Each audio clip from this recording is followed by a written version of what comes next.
जय ओम नमः श्री सिद्धेभ्यः। मोक्षमार्गस्य नेतारं भेतारं कर्मभूभृतां ज्ञातारं विश्वतत्त्वानां वन्दे तद्गुणलब्धये। पक्षपातो न मे वीरे न द्वेषः कपिलादिषु युक्तिमद्वचनं यस्य तस्य कार्यः परिग्रहः। भवबीजाङ्कुरजनना रागाद्यः क्षयमुपगतः यस्य ब्रह्मा वा विष्णु वा हरो जिनो वा नमस्तस्मै। जिसने राग द्वेष कामादिक जीते सब जग जान लिया, सब जीवों को मोक्ष मार्ग का निष्प्रह हो उपदेश दिया। बोध वीर जिन हरिहर ब्रह्म या उसको स्वाधीन कहो, भक्ति भाव से प्रेरित हो यह चित्त उसी में, यह चित्त उसी में लीन रहो। आचार्य भगवान समंत भद्रदेव द्वारा विरचित यह देवागम स्तोत्र है, जिन शासन का बहुत ही महत्वपूर्ण ग्रंथ है। और ये महत्वपूर्ण इसलिए भी है क्योंकि इसका विषय जो है वो न्याय का विषय है, और ये तो न्याय की शुरुआत की है। असली न्याय अगर समझना हो तो हमको फिर इस ग्रंथ को और आगे पढ़ना पड़ेगा, जिसमें अनेकांत की सिद्धि की है, जिसमें अनेकांत में भी अनेकांत की सिद्धि की है। हम सर्वथा अनेकांतवादी भी नहीं हैं, ऐसा एक श्लोक है। क्या बात कर रहे हो? जैन दर्शन तो अनेकांतवादी है कि नहीं? सर्वथा अनेकांतवादी नहीं है, कथनचित एकांतवादी है। मतलब उसका एक अलग रस है, जिनको पढ़े वो आगे पढ़ सकते हैं। क्योंकि विश्व में हमें थोड़ा सा समझो न्याय का विषय चल रहा है, और थोड़ा सा संक्षिप्त परिचय भारतीय दर्शनों का आपको मैं दे देना चाहता हूँ। पूरे विश्व के दर्शनों को हम दो भाग में बांट सकते हैं। किन दो भागों में बांट सकते हैं? एक भारतीय दर्शन और एक पाश्चात्य दर्शन। ये दो भाग बने हुए हैं। पाश्चात्य दर्शनों की अभी चर्चा करना ठीक नहीं है, क्योंकि उनका कोई प्रसंग नहीं है, अदरवाइज हम उन पर भी चर्चा कर सकते थे। Western philosophy, Indian philosophy. अब भारतीय दर्शन और पाश्चात्य दर्शनों की जो शैली है, दार्शनिक विवेचना है, मतलब आप ये तो भूल ही जाएं कि पाश्चात्य में दार्शनिकता नहीं है। वहाँ दर्शन भी है और उनके दार्शनिक भी। दो चार दार्शनिकों के नाम तो आप भी जानते होंगे। अरस्तु है, प्लेटो है, और भी हैं जिनके नाम पर बहुत बड़े बड़े दर्शन चलते हैं। खैर, अपन भारतीय दर्शनों की बात करें तो भारतीय दर्शनों को दो भागों में बांटा जा सकता है। जितने भी भारतीय दर्शन हैं उनको दो भागों में। कौन से दो भागों में बांटा जा सकता है और कौन से दो भागों में बांटा जाता है? देखो, एक तो ऐसे बंटवारा होता है कि भारतीय दर्शनों में कुछ दर्शन आस्तिक दर्शन हैं और कुछ दर्शन नास्तिक दर्शन है। ऐसा बंटवारा भारतीय दर्शनों में होता है। आस्तिक दर्शन कौन है और नास्तिक दर्शन कौन है, इसका बंटवारा करते हैं तो उनने कहा कि जैन, बौद्ध और चारवाक, ये तीन दर्शन जो हैं वे तो हैं नास्तिक दर्शन, और बाकी के 6 दर्शन और हैं वे हैं आस्तिक दर्शन। अब आप कहोगे ये परिभाषा कैसे बनाई? तो देखो, नास्तिक और आस्तिक होने की दो परिभाषाएं हैं। एक परिभाषा तो ये है वेद निंदको नास्तिकः, जो वेदों की निंदा करते हैं वे नास्तिक हैं। अथवा इसको यूँ कहना चाहिए, जो वेदों को प्रमाण नहीं मानते हैं वे नास्तिक हैं। और एक पाणिनि जी ने एक सूत्र बनाया था, उन्होंने नास्तिकता की परिभाषा क्या दी कि जो पुण्य पाप को, स्वर्ग नरक को, आत्मा अनात्मा को नहीं मानता है वह नास्तिक है। अब वो लक्षण के लक्षण अपन पढ़ चुके हैं ना, तो कौन सी परिभाषा ठीक रहेगी आस्तिक नास्तिक की? और संक्षिप्त में एक परिभाषा मार्केट में यह है, जो वेदों को नहीं मानता है वह नास्तिक है। एक परिभाषा ये है, जो अदृष्ट को नहीं मानता है वह नास्तिक है। अदृष्ट माने जो नहीं दिख रहा है। क्या नहीं दिख रहा है? स्वर्ग नरक नहीं दिख रहे हैं, पुण्य पाप नहीं दिख रहे हैं, कुशला कुशल कर्म नहीं दिख रहे हैं।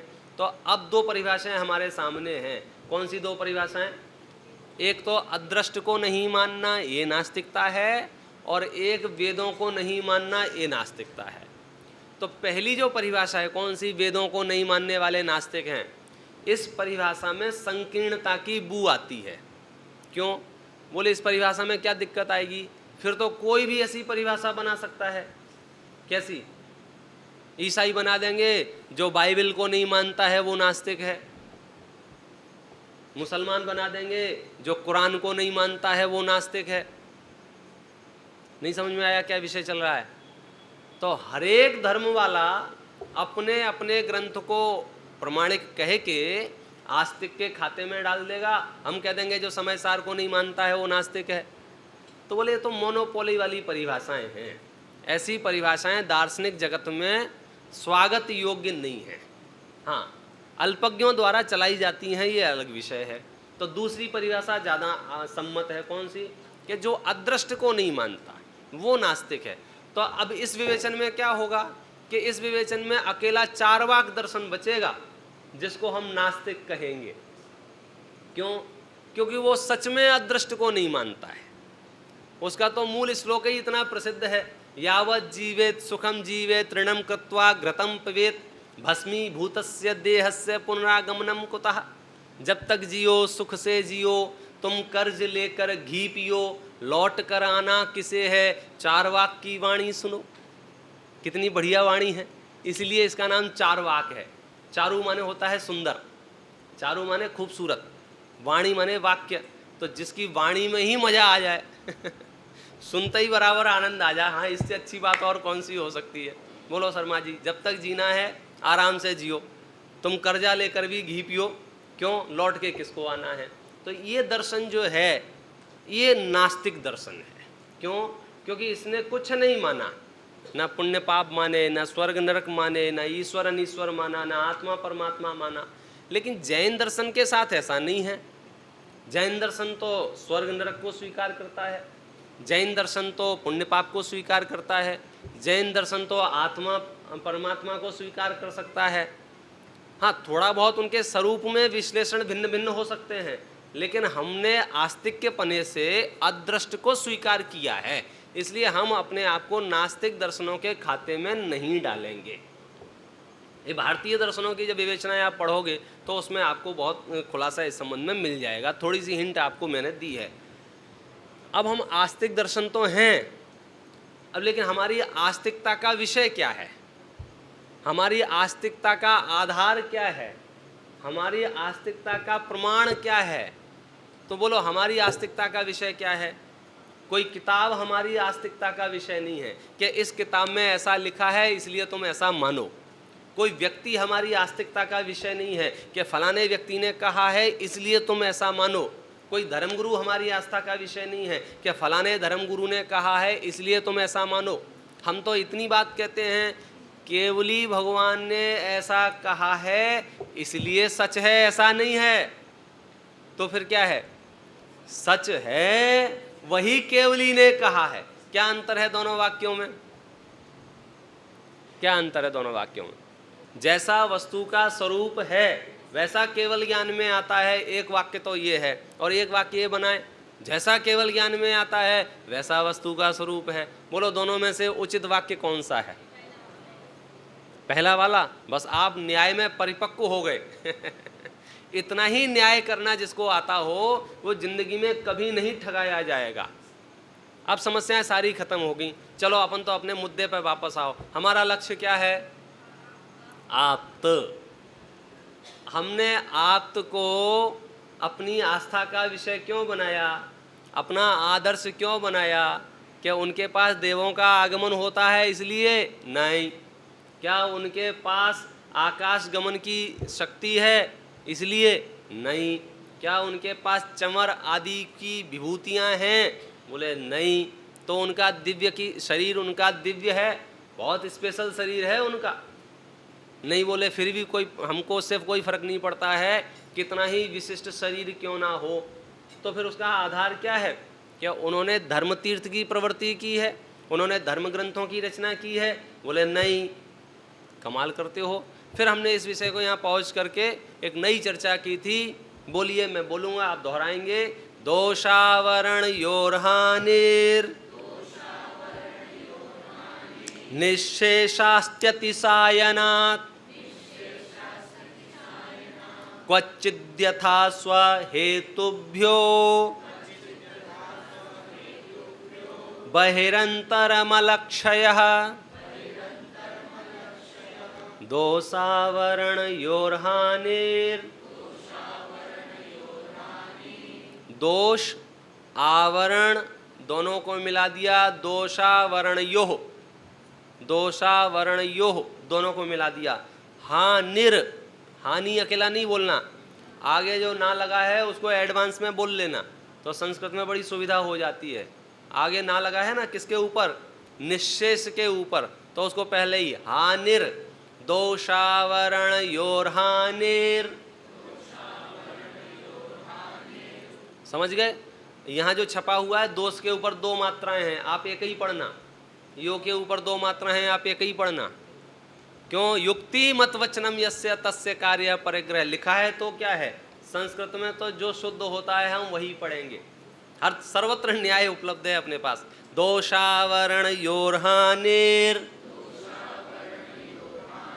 निःशेषास्त्यतिशायनात्। ये वाक्य बोलने में थोड़ी तकलीफ हो रही हो तो आप फिर से ध्यान से सुनो। इसमें तीन वर्ड हैं, निःशेष, अस्ति, अतिशायनात्। लास्ट वर्ड क्या है? उल्टा, जब सीखना हो तो विपरीत क्रम से चालू किया करो। सबसे अंतिम पहले बोलो अतिशायनात्, अस्ति अतिशायनात्। थोड़ा जल्दी बोल, अस्त्यतिशायनात्। संधि कर दिया ना, अस्ति अतिशायनात्। अस्ति अति को हमने क्या कर दिया? अति अधिक। शब्द सुना है? अति अधिक। इसको थोड़ा जल्दी बोलना, अत्यधिक, क्योंकि ई को या हो गया ना सीधा सीधा, अति अधिक। और थोड़ा जल्दी में हो, जल्दी माने उसको संधि विग्रह ना करते हुए एक साथ बोलना हो तो कैसे बोलेंगे? अत्यधिक। तो अस्ति अतिशायनात्, अथवा सायनात् छोड़ दो अभी, अस्ति अति, तो क्या बोलेंगे? अस्त्यति। अति अधिक, अत्यधिक, अस्ति अति, अस्त्यति। आगे सायनात् है ही, तो इतना शब्द क्लियर हो गया, अस्त्यतिशायनात्। तो निःशेष भी साथ में ही बोल लो ना, निःशेषास्त्यतिशायनात्। दोषावरण योरहानिर निःशेषास्त्यतिशायनात् क्वचिद्यथा स्वहेतुभ्यो। इसमें भी वैसा ही है, क्वचित यथा, क्वचित यथा।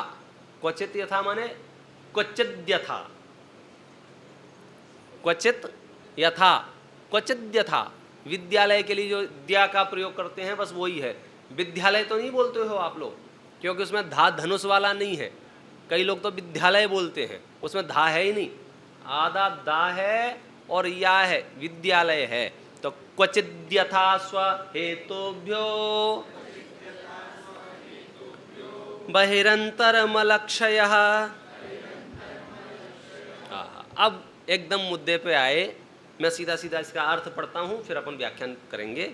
हे भगवान, आपकी महानता तो वीतरागता और सर्वज्ञता के कारण ही है। कमाल करते हो। इस श्लोक में तो कहीं नहीं लिखा था ये। क्या लिखा था? अर्थ कर रहे हैं ना किसका? इस श्लोक का। इस श्लोक में हमने क्या पढ़ा था? दोषावरण यो हानि, कि आपके दोष और आवरणों की हानि हो गई है। आपके दोष और आवरण, दोष माने कल बताया था निलय भैया, दोष माने अमन भैया, दोष माने अक्षत भैया, दोष माने हाँ बुरे लक्षण, बहुत बढ़िया, थोड़ा सा बताओ। दोष माने और आवरण, हाँ द्रव्य कर्म और भाव कर्म, ये तो दोषावरणियों का अर्थ हो गया। दोषावरणियों दोनों शब्दों का अर्थ हो गया द्रव्य कर्म और भाव कर्म। अलग अलग करेंगे तो दोष का अर्थ क्या होगा, द्रव्य कर्म या भाव कर्म?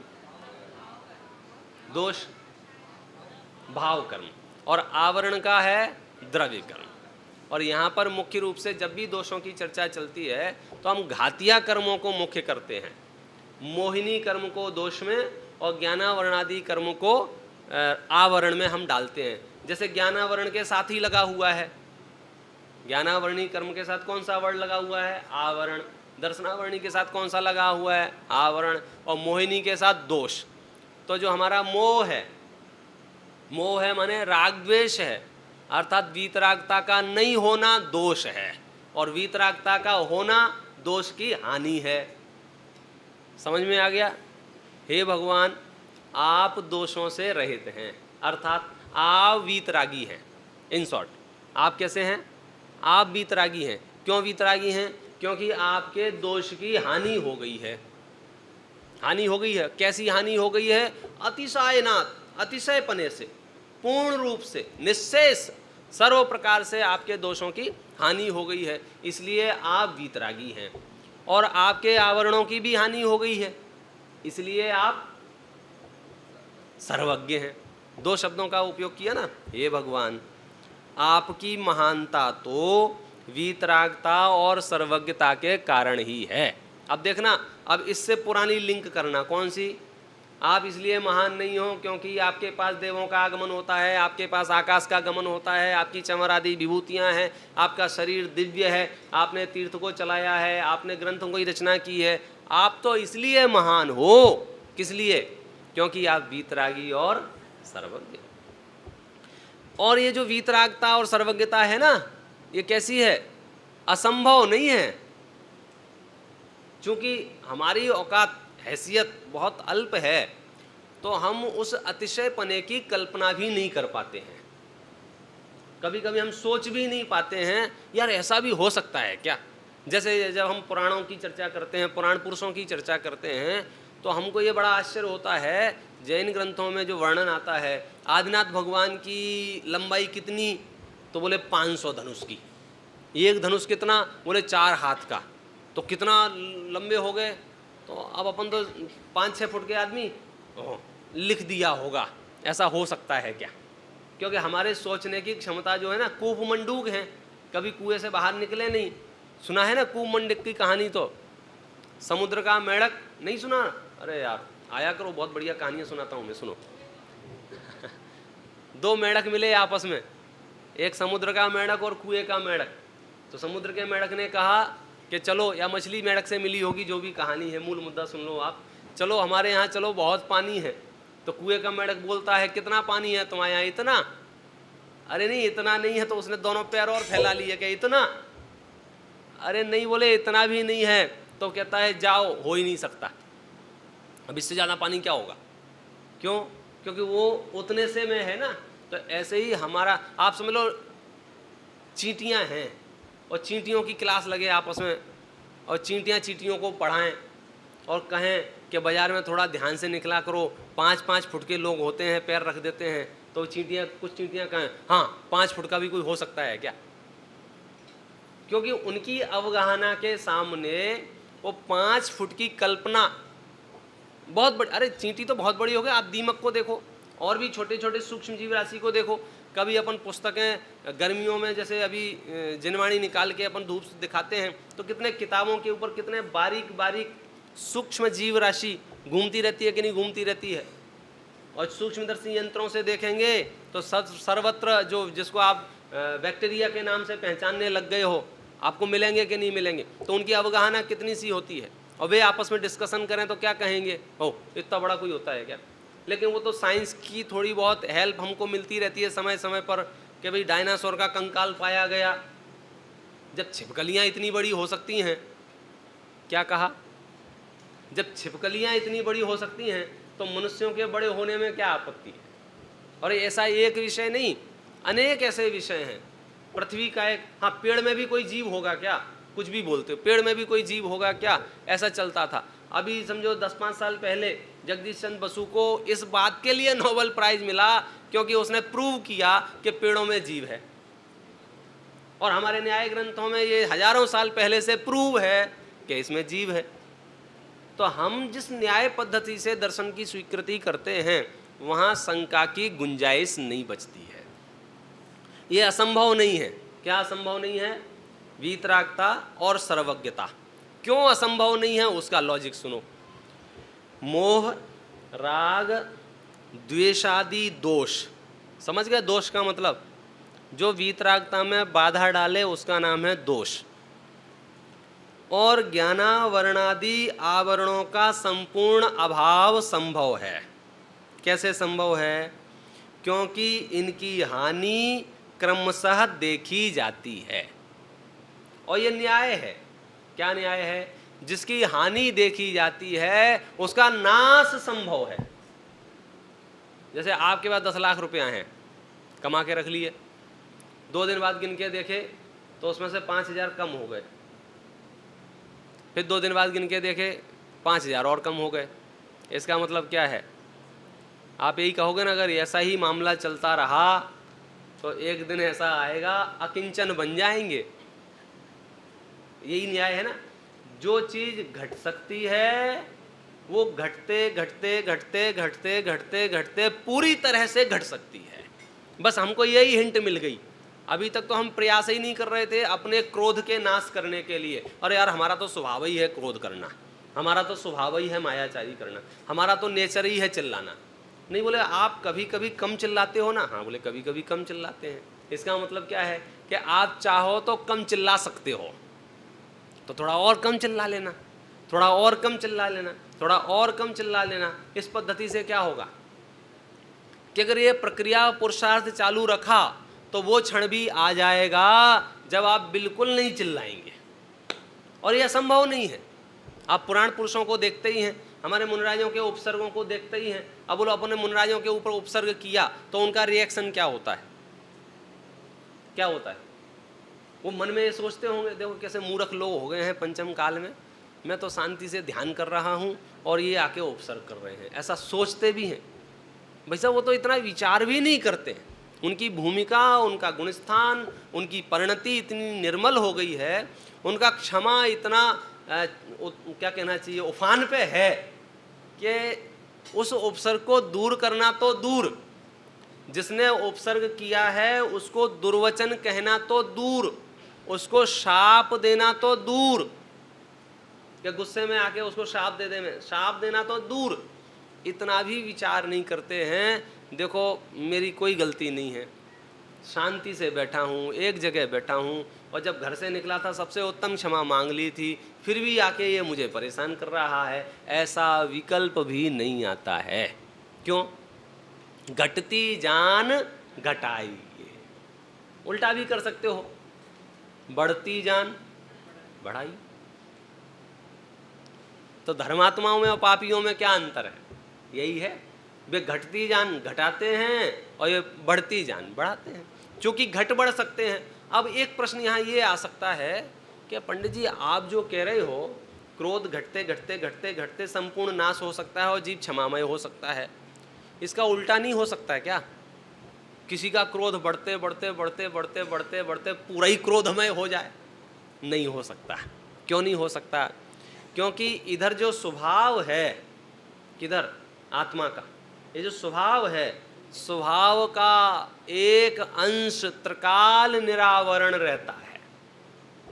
ऐसा नहीं हो सकता है कि स्वभाव पूर्ण रूप से नष्ट हो जाए, जिसको हम कहते हैं निगोदिया जीव को भी अक्षर के अनंतवे भाग ज्ञान रहता है। यद्यपि वहाँ कर्मों का आवरण बहुत तीव्र है, यद्यपि वहाँ ज्ञानावरण आदि कर्मों का उदय बहुत तीव्र है, तथापि उनके उस अंश का अभाव नहीं होता है। इसलिए निगोदिया जीव भी उतने अंश रूप तो उसके जानना रहता ही है। हाँ, उल्टा तो पूरा है। कैसा? घटते घटते घटते घटते वो सिद्धत्व ऐसा दशा हो सकती है, आप्तपना ऐसा हो सकता है जिसमें रंच मात्र भी क्रोध ना हो, जिसमें रंच मात्र भी मान ना हो, जिसमें रंच मात्र भी मायाचारी ना हो, जिसमें रंच मात्र भी लोभ ना हो। हाँ बोलिए। हम्म।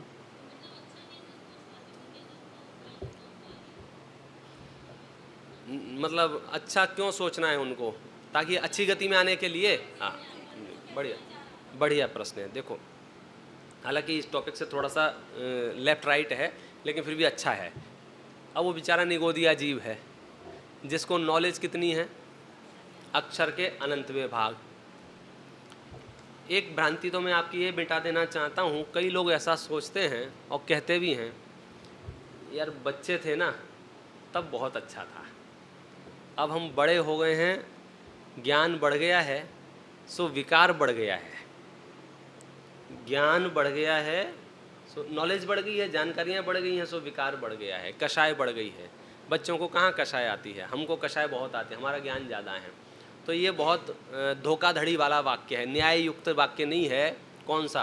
कि ज्ञान बढ़ने से कषाय बढ़ती है, या हम बड़े हो गए हैं तो विकार बढ़ गया है। ये आपस में कषाय का ज्ञान का कोई संबंध नहीं है। लोक में बहुत गलत जगह फिट करते हैं, तुम बहुत ज्ञानी हो गए हो ना इसलिए तुमको कषाय बहुत होती है, हम अज्ञानी अच्छे।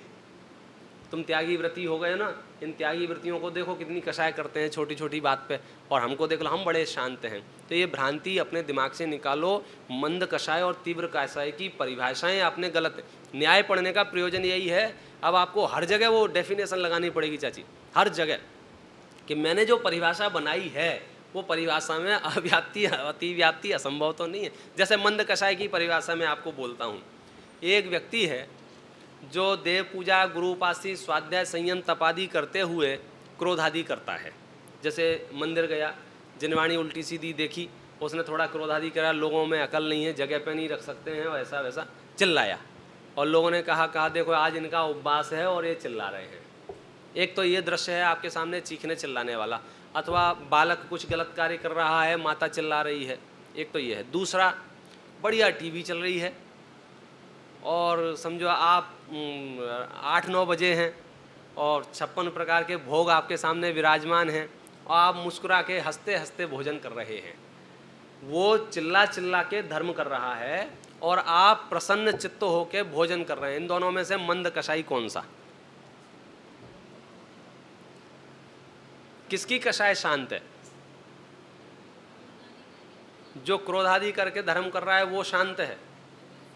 कमाल करते हो, सामने दिख रहा है, फोटो खींच के ले आओ, चीख रहा है, चिल्ला रहा है, वीडियो बना लो, तो उसको सबको दिखाओ, देखो कैसा, बताओ, इतना काएं करते रहते हैं।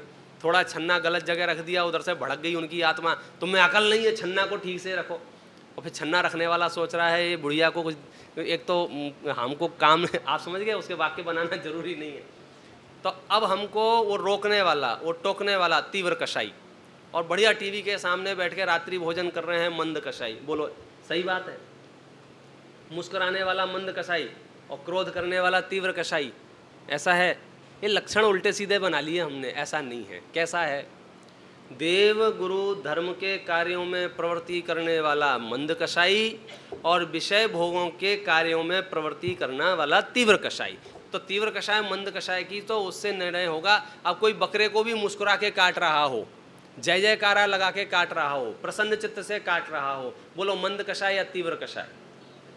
तीव्र कषाय। क्यों? क्योंकि वो जो घटना घट रही है, वहाँ जो कार्य हो रहा है, उससे बंधने वाला जो कर्म है, मामला जो अदालत का है, वो हत्या का बनेगा, और वो भी गैर इरादतन हत्या का नहीं, इरादतन हत्या का बनेगा।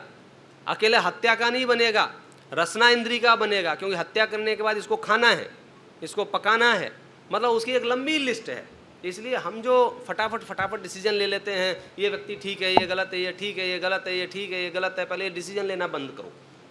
आप विश्लेषण करो कि इसका, जैसे बालक के ऊपर माँ ने 2 तमाचे धर दिए, वो लड्डू मांग रहा था, अथवा आइसक्रीम मांग रहा था, जुकाम हो रहा था, उसने 2 तमाचे रख दिए माँ ने, और वहीं माँ की जगह समझो उसकी दूसरे मौसी थी, बुआ थी, जो भी थी, अरे यार तुम बच्चे को कितना रुलाते हो, फ्रिज खोला हो, एक आइसक्रीम पकड़ा दी। बोलो कौन सा दयालु है इनमें से? है दया किसके अंदर है? अब ये दृश्य देख के बड़ा निर्णय करना मुश्किल होता है। हमको ये कठोर दिख रहा है। कौन सा? कि तुम रुला रहे हो, तुम उसको परेशान कर रहे हो, तुम उसको बेचैन कर रहे हो, और इसने कितनी बढ़िया दया की, फटाक से फ्रिज खोला, एक आइसक्रीम पकड़ा दी, और वो बच्चा भी बड़ा प्रसन्न हो गया। वो किसको उपकारी मानता है? वो उसको ही उपकारी मानता है जिसने उसका बुरा किया है। क्या कमाल है! ये कुगुरु कुदेव कुशास्त्रों का आप ऐसे ही उपकार मानते हो, ये तुम्हारा अहित करते हैं और तुम इनका उपकार मानते हो, और देव शास्त्र गुरु से तुम वैसे ही दूर रहते हो, ये तुम्हारी जान बचाते हैं। अंतर समझ में आ रहा है? ये आप्त के लक्षण में हमने अब फिट कर लिया। कौन सा? वीतरागता और सर्वज्ञता। अब हमको अगर पूजना हो, हमको यदि मानना हो, यदि आदर्श बनाना हो, तो वो आदर्शता की स्थिति कहाँ से शुरू होगी? वीतरागता और सर्वज्ञता से। और ये असंभव नहीं है, आगे सिद्ध करेंगे। कल अपनी क्लास है ना, कल सर्वज्ञ सिद्धि होगी। प्रूफ करो सर्वज्ञ है, कहो तो आज ही कर दें। बहुत सुंदर विषय है। न्याय का थोड़ा सा आपको उपयोग लगाना पड़ सकता है। जैन दर्शन के अधिकांश न्याय ग्रंथों में सर्वज्ञ सिद्धि की है। सर्वज्ञ सिद्धि की है माने प्रूव किया है सर्वज्ञ होते हैं। तुम्हारी कल्पना से बाहर का विषय है। हाँ, ऐसा भी कोई व्यक्ति हो सकता है जो भूतकाल को भी जानता हो, भविष्यकाल को भी जानता हो, वर्तमान को भी जानता हो, न केवल भूत भविष्य को, अधोलोक को भी पूरा जानता हो, ऊर्ध्वलोक को भी पूरा जानता हो, मध्यलोक को भी पूरा जानता हो, तीनों कालों को, तीनों लोकों को, जो उनके सर्व द्रव्यों को, उनके सर्व गुणों को, उनकी सर्व पर्यायों को। इतना सुनते तो आदमी वष्ट हो जाता है। कुएं का मेढक बोलेगा, हो गप्पा दे रहे हो। इतना कोई जानेगा क्या यार भाई साहब? कोई ऐसा हो सकता है क्या? कोई अभी ये निर्णय नहीं किया है कि वो कौन हो सकता है। समझना, ये सर्वज्ञ सिद्धि का दायरा। अभी ये घोषणा नहीं की है कि ये व्यक्ति सर्वज्ञ है। अभी तो वो तो बाद में करेंगे कि कौन है कौन नहीं है। पहले तो ये तो सिद्ध करो कि सर्वज्ञपना हो भी सकता है कि नहीं हो सकता है। देखो यहाँ क्या लगते हैं, नहीं हो, मतलब असंभव नहीं है। क्यों असंभव नहीं है? उदाहरण दिया है। क्या उदाहरण दिया है? जिस प्रकार लोक में अशुद्ध कनक पाषाण आदि में स्वहेतुओं से अर्थात अग्नि तापादि से अंतर्बाह्य मल का अभाव होकर स्वर्ण की शुद्धता होती देखी जाती है, उसी प्रकार शुद्धोपयोग रूप ध्यानाग्नि के ताप से किसी आत्मा के दोष आवरणों की हानि होकर वीतरागता और सर्वज्ञता प्रकट होना संभव है। स्वहेतुभ्यो, ये शब्द बहुत महत्वपूर्ण है। स्वहेतुभ्यो, स्वहेतुभ्यो का अर्थ क्या है? कि जिस कार्य में जो हेतु है। जैसे सोने को शुद्ध करने में क्या हेतु है? बोलो। पानी, चाय, दूध, हीरा, मोती, माणक, पन्ने। 2 करोड़ रुपयों के बीच में रख दो सोने को, 2 दिन बाद निकालो, शुद्ध हो जाएगा। क्यों? स्वहेतुभ्यो। सुमत प्रकाश जी बहुत बढ़िया दृष्टांत देते हैं। तुमको 1 गिलास दूध मीठा करना हो तो बोलो क्या करना चाहिए? चलो अपन 9 बार नमोकार मंत्र पढ़ते हैं। नमोकार मंत्र तो महामंत्र है ना, तो बोलो 9 बार नमोकार मंत्र पढ़ने से दूध मीठा हो जाएगा क्या नहीं हो जाएगा?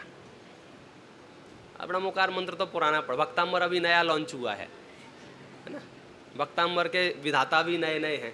चलो अब भक्तांबर का पाठ करते हैं, बोलो दूध मीठा हो जाएगा क्या नहीं हो जाएगा? नहीं होगा। पूरा विधान कर लेते हैं अपने का, अखंड पाठ करते हैं 24 घंटे का, होगा क्या नहीं होगा? सिद्ध चक्र विधान कर लेते तो बहुत प्रसिद्ध विधान है, मैना सुंदरी ने किया था एक बार, उसके बाद हम सब करते ही आ रहे हैं। तो सिद्ध चक्र, अब दूध मीठा हो जाएगा क्या नहीं हो जाएगा? एक काम करो ना, सीधा पंच कल्याणक करा लो ना। इससे बड़ा कार्यक्रम तो जैनियों के यहाँ है नहीं। देखो, सबसे बड़ा कार्यक्रम है पंच कल्याणक प्रतिष्ठा महोत्सव। अब अपन पंच कल्याणक कराते हैं काहे के लिए? 1 गिलास दूध मीठा करने के लिए। बोलो हो जाएगा क्या नहीं हो जाएगा? अब आप न्याय की कक्षा पढ़ रहे हो ना, तो सोचने की भी दरकार नहीं है, विचार भी नहीं करना। क्या कहोगे? स्वहेतुभ्यो, उसके अपने हेतु हैं। आप ये सब तामझाम मत करो, 1 चम्मच शक्कर डाल दो बस, हो जाएगा कि नहीं हो जाएगा। बालक के सामने बालक देखता है माता मुझे दूध को मीठा करके देती है, तो उसने क्या देखा कि रोज मम्मी चम्मच को ऐसे घुमाती रहती है। तो अब दूध मीठा करना है तो क्या करें, आधा घंटा बैठ के चम्मच हिलाएं, तो बोलो दूध मीठा हो जाएगा कि नहीं हो जाएगा। स्वहेतुभ्यो, उसके अपने हेतु होना चाहिए। उसके अपने हेतु नहीं होंगे तो अब आपको कुछ नहीं हो सकता है। अब मैं पूछता हूँ, आप कितने दिन तक जिंदा रहेंगे, इसका हेतु बताओ क्या है, बोलो। आप कब तक जिंदा रहेंगे इसका हेतु बताओ। जब तक हार्ट बीट चलती रहेगी, जब तक ब्रेन एक्टिव रहेगा, जब तक किडनी काम करेंगी, आप कब तक जिंदा रहेंगे, बोलो राहुल जी। आप कब मर जाएंगे, उसका हेतु बताओ, स्व हेतु बताओ। और डॉक्टर ने कह दिया हो आप 5 दिन में मर जाएंगे, और मैं भक्तांबर पढ़ूं तो 8 दिन जिंदा रहोगे कि नहीं रहोगे, बोलो। अब आप न्याय पढ़ रहे हो तो आपको इतनी ताकत लानी पड़ेगी कि भक्तांबर नहीं, भक्तांबर का बाप भी आ जाए तो भी। क्यों? क्योंकि उसका स्व हेतु आयु कर्म है भाई साहब।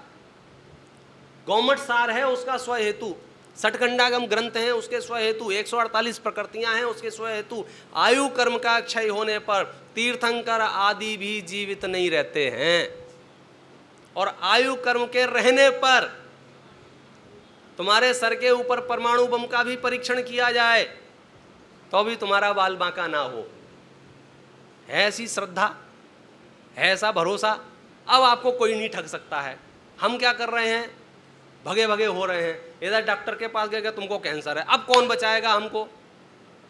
भक्तांबर का 5वें नंबर का छंद, भक्तांबर नहीं पढ़ना चाहिए ये मैं स्वप्न में भी नहीं सोच सकता हूं, लेकिन भक्तांबर का दुरुपयोग नहीं करना चाहिए, सदुपयोग करो अपने परिणामों को निर्मल करने के लिए।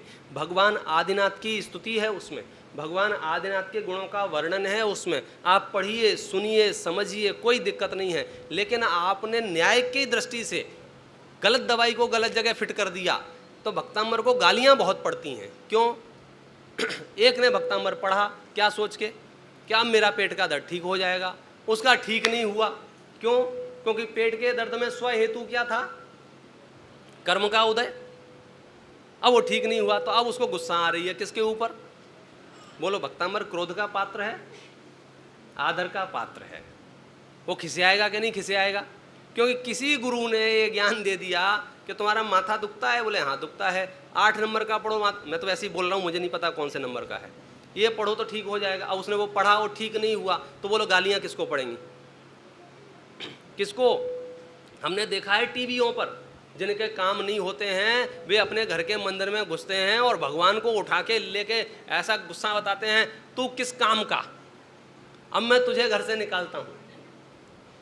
वैसे न्याय व्यवस्था ही नहीं थी। आपके स्व हेतु ढूंढो। स्व हेतु माने उसका हेतु क्या है, उसका कारण क्या है। किसी कारण का कोई भी कारण बता दो, कार्य का कोई भी कारण बता दो और लोग बेचारे लगे हैं, काम हो नहीं रहा है। सालों साल निकल जाएंगे, काम नहीं होगा। आपके जीवन में लौकिक अनुकूलता कैसे आती है? पुण्य कर्म के उदय से। पुण्य कर्म कैसे बनता है? अच्छे परिणामों से। भाई आपको नीच गोत्र में जाना हो, दूसरों की निंदा करो। आपको उच्च गोत्र माना हो, दूसरों की प्रशंसा करो। आत्मनिंदा परात्मनिंदा प्रशंसा नीच गोत्र से। तत्वार्थ सूत्र का क्या होगा, गौमट सार का क्या होगा? तुमने सब में पोटली को बंद करके एक नई दवाई ले आए।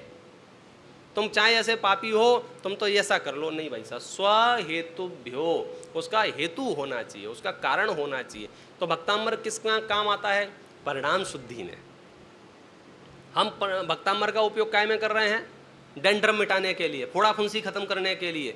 भक्तांबर को ढंग से पढ़ा तो ये शरीर ही आपको अनंत काल तक नहीं मिलेगा जिसमें फोड़ा फुंसी होती हैं। असली कमाल तो भक्तांबर का ये है। आप भगवान बन जाओगे और आप उसका क्या कर रहे हैं? स्व हेतु का अर्थ कर रहा हूं। स्व हेतु माने हर कार्य का अपना कारण होता है। आप इस मुद्दे पर जितने प्रश्न हों उतने प्रश्न पूछिए, जितने आगम प्रमाण आपके पास हों उतने आगम प्रमाण लाइए। जितने आप उत्तर मांगोगे हम आपको उतने उत्तर दे देंगे, लेकिन अपना जीवन संशय सहित नहीं जीना। अब ठीक है ये कह रहे हैं तो सही ही होगा, नहीं, आप भी संगी पंचेंद्री हैं। आपके पास भी ज्ञान है। तीर्थंकरों की वाणी भी जब हम अपनी श्रद्धा से स्वीकार करते हैं तो सम्यक दर्शन प्रकट होता है।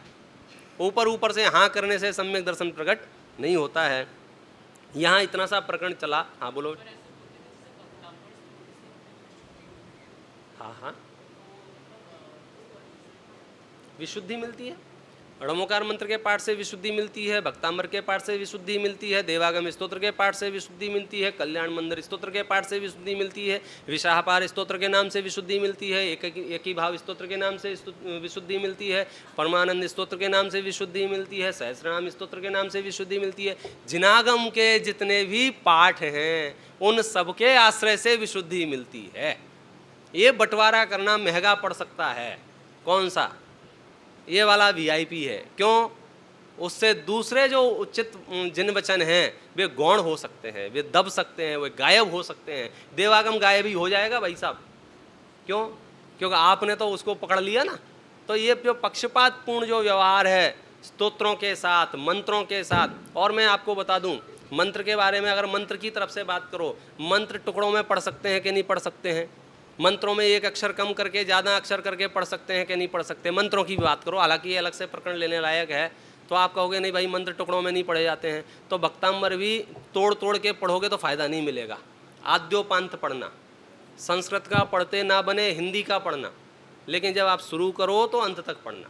भले ही 2 दिन में पढ़ना, आज 24 छंद पढ़ लेना, कल 25 से पढ़ लेना। टाइम कम हो तो आज 4, 1 से 4, कल 5 से 8, परसों 9 से।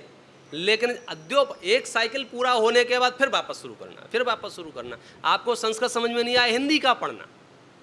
ऐसा नहीं है कि संस्कृत में पढ़ेंगे तो ज़्यादा लाभदायक होगा, हिंदी में पढ़ेंगे तो उसका लाभ कम हो जाएगा। हमारे यहाँ लाभ हानि भावों से है, भाषा से नहीं। जैन दर्शन आपको पता है हर भाषा में जैन दर्शन है। आप कन्नड़ में चले जाओ, णमोकार मंत्र कन्नड़ में लिखा हुआ है, अब क्या करोगे? है प्राकृत का और लिखा काय में है? कन्नड़ में लिखा। तमिलनाडु में तमिल में लिखा है, संस्कृत ग्रंथों में संस्कृत में लिखा है, उर्दू में ग्रंथ छपे हैं अपने। भक्तांबर का मेरे पास भक्तांबर भारती एक किताब है, पिछली बार अपने लिया था, उसमें 133 पद्यानुवाद हैं। उड़िया भाषा में पद्यानुवाद है उसका, हिंदी में पद्यानुवाद है, तमिल में पद्यानुवाद है, तेलुगु में पद्यानुवाद है, इंग्लिश में पद्यानुवाद है, उर्दू में पद्यानुवाद है। भाषा बदलने से हमारे भाव नहीं बदलने चाहिए। और लोक में भी यही न्याय है। आप पानी मांगोगे, वाटर मांगो, एक ही चीज़ मिलेगी कि अलग अलग मिलेगी? एक आपने अंग्रेजी में मांगा, एक आपने हिंदी में मांगा। तो भाषा बदलने से शब्द कार्य नहीं करेंगे ऐसा नहीं है। हाँ, हम आग्रह इसलिए करते हैं मूल भाषा शास्त्रों की जिंदा रहे। तो जिनमें थोड़ी भी बुद्धि है, विवेक है, क्या कहना है, बोलना अच्छे से आता है, वे संस्कृत में प्रयास करें। जिनकी क्षमता नहीं है वे हिंदी में प्रयास करें। लेकिन उसके साइकिल का ध्यान रखें। आप जब आप पढ़ना शुरू करें आदि पुरुष आदि जिन यहाँ से, तो फिर अंत तक चलो, फिर हेमराज हित हेत। उसको फिर ऐसा मत करो कि वो 5 नंबर वाला छाड़ लिया, आपको पता ही नहीं चलेगा 4 में क्या था और 6 में क्या था। लेकिन मार्केट में ये सब चीज़ें हैं और चल रही हैं और चलती रहेंगी। हमें उनसे कोई आपत्ति नहीं है, कोई परेशानी नहीं है। हमें अपना लोटा छानना है। हम अच्छे न्याय पद्धति से धर्म सेवन कैसे करें, यही आधार है। किसके वचन सही हैं? बोलो, किसकी वाणी सही है? आचार्य श्री की या विश्व सागर जी की या कांजी स्वामी की? बोले भाई साहब जैन दर्शन में ये व्यवहार उचित नहीं है। क्यों? यहाँ केवली की वाणी प्रमाण है। केवली की वाणी को जो कहेगा वो प्रमाण है। अब जैसे मैंने आपको समझो 4 दिन से देवागम स्तोत्र पढ़ाया, तो ये वाणी जो थी वो किसकी थी? विपिन जी की या आचार्य समंतभद्र की? हाँ, आपको गुमराह किया जा सकता है। तो विपिन जी की वाणी सुन रहे थे, अब उनको न्याय से जवाब देना ना, हम तो आचार्य समंतभद्र की वाणी सुन रहे थे। और आचार्य समंतभद्र से पूछेंगे तो वो क्या कहेंगे? अरे भाई साहब ये तो केवली की वाणी है। हमारी ये संकीर्णता भारी पड़ सकती है। कौन सी? इसको सुनना और इसको नहीं सुनना, इसको पढ़ना, इसको नहीं पढ़। कई जगह तो लिखा देते हैं यहाँ अमृत बांटना मना है, यहाँ पढ़ना पढ़ाना मना है, यहाँ स्वाध्याय करना मना है, यहाँ धर्म ग्रंथ रखना मना है। कोई बात नहीं है, हम यहाँ खुला छूट देते हैं। आप जहाँ से छपा ले आओ, हम आपको अर्थ करके बताते हैं और वही अर्थ करके बताएंगे जो शास्त्र में है। कारण थोड़ी बुद्धि आप अपनी भी लगाना। हमने तो मंगलाचरण किया था, कौन सा? पक्षपातो ना बेवीरे। आप यहाँ अपने अंदर अंदर की बात कह रहे हो, हम तो इतनी विशालता से बात कर रहे हैं कि हमको महावीर से कोई पक्षपात नहीं है और अन्य धर्मियों से कोई द्वेष नहीं है। हमको तो जिसके वचन युक्ति युक्त होंगे वह हमें स्वीकार होंगे, और उसका आधार क्या होगा? उसका आधार होगा वीतरागता, सर्वज्ञता। अब एक बड़ी समस्या हमारे सामने ये आ गई है, क्या कोई सर्वज्ञ हो सकता है? क्या पॉसिबल है? आपका मन क्या बोलता है? पहले तो सर्वज्ञ का मतलब तो समझ गए ना आपको, 2 मिनट में अपन कक्षा समाप्त करेंगे। सर्वज्ञ का मतलब जो सब कुछ जानता हो। अब मैं उसको शब्दों में नहीं बता पा रहा हूं सब कुछ का मतलब क्या है। सर्व द्रव्य पर्यायेषु केवलस्य, आप समझे? जिसका विषय सर्व द्रव्य है, सर्व गुण है, सर्व पर्याय है। माने केवल ये बता सकता है इसमें कितने धागे हैं, और उन समझो 1,00,000 धागे हैं, और किस धागे का कौन सा रंग है, और किस धागे के कितने अंश हो सकते हैं। वे परमाणु को जानते हैं। और परमाणु का मतलब समझते हो? ये वैज्ञानिकों वाला नहीं, क्योंकि हर ये 2 साल में परमाणु के अंदर परमाणु निकल पड़ता है इनका, और फिर परमाणु के अंदर परमाणु निकल पड़ता है। हमारे परमाणु के अंदर परमाणु नहीं निकल सकता, क्योंकि वो अंतिम अविभागी अंश है। वे परमाणु भी उनका ज्ञान का विषय है। भूतकाल को भी जानते हैं, भविष्यकाल को भी जानते हैं। क्या बात कर रहे हो? निगोद में क्या हो रहा है ये भी पता है, स्वर्ग में क्या हो रहा है ये भी पता है। क्या ऐसा कोई हो सकता है जो सबको जान सके? पहले तो ये नक्की करो क्या सर्वज्ञता संभव भी है, और जब ये सिद्ध हो जाए, कौन सी, कि हाँ सर्वज्ञता संभव है, फिर हम सिद्ध करेंगे। अब निर्णय करो कि अब सर्वज्ञ कौन हो सकता है। पहले तो अभी यही असिद्ध है क्या, कि सर्वज्ञ कोई हो भी सकता है कि नहीं हो सकता है। तो कल बहुत महत्वपूर्ण प्रकरण है, महत्वपूर्ण विषय है। हमको सर्वज्ञ सिद्धि करनी है। हाँ सर्वज्ञ हो सकता है, प्रूव करना है, लॉजिक से, न्याय से, तर्क और युक्तियों से। शास्त्रों से तो प्रूव है, आप स्वीकार ही करते हो, हाँ हमारे भगवान सर्वज्ञ हैं, हर धर्म के भगवान सर्वज्ञ हैं, हर धर्म के भगवान अंतर्यामी हैं। लेकिन वह सर्वज्ञता कैसी होती है और वह सर्वज्ञता किस में होती है, इसकी चर्चा अपन कल करेंगे। ओम नमः सिद्धे।